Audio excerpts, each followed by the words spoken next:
Ann Arbor. By now, John Beilein has learned a few things about the world of transferring in the modern college basketball world. He has learned that he is rarely going to change a player's mind about leaving, and that putting up barriers or preventing a player from talking to a certain school or rival teams is pointless.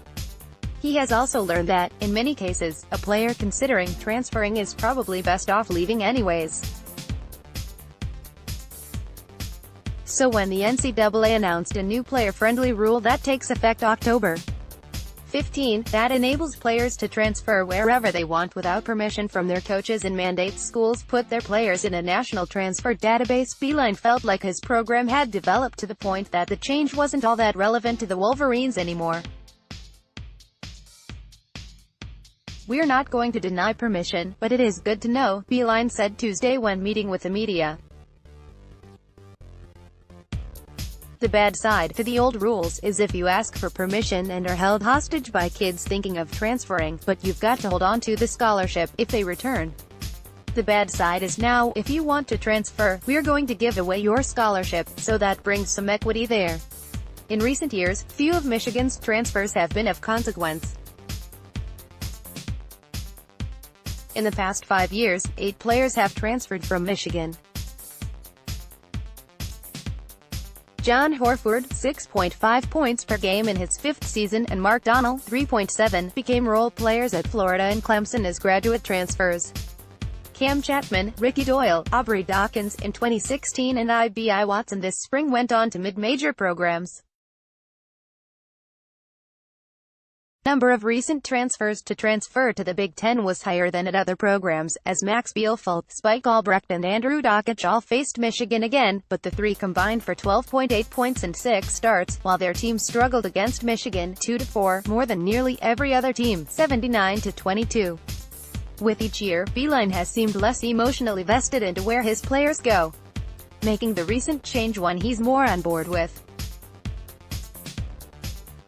New redshirt rule? In addition to rule changes, Beilein was also asked about another rule change, albeit one that doesn't impact basketball.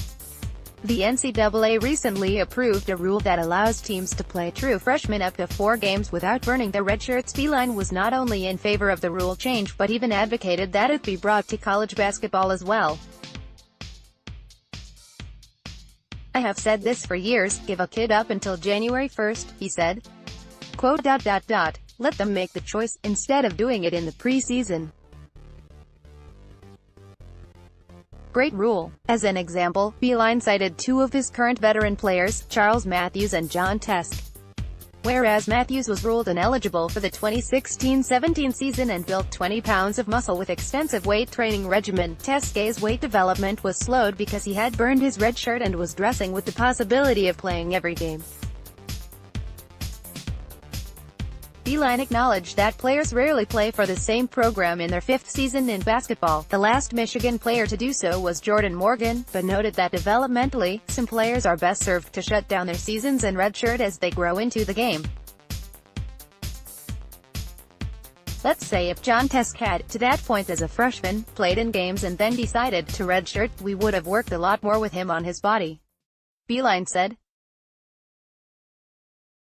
But we couldn't because we didn't know if we were going to need him in a game.